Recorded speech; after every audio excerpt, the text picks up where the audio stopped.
5-ci suala baxırıq. ABC üçbucağında AD tənböləndidir. ABC. AD tənböləndi. AB 12. BC 16. Ümumi məsafə 16-dır. AC 20-dir. Bizdən DC-ni soruşur. Əgər DC x-sa, burada BD olacaq 16 minus x. Və tənbölənin qaydası necə idi?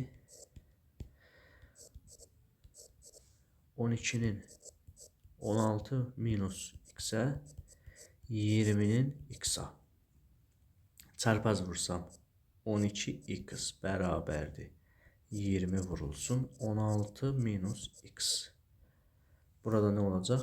12x bərabərdir. Deməli 320 minus 20x. Və buradan nə alırıq? 32x bərabərdir 320, x bərabərdir 10. X 10'lusa bura olacaq 10, bura olacaq 6. Bizə nəyi soruşur? DC-ni. DC 10'lu. Misal üçün BD-ni də soruşsa deyəcəksən 6'dır. Vəssalam. Amma bizdən DC-ni soruşduğu üçün cavab B bəndi.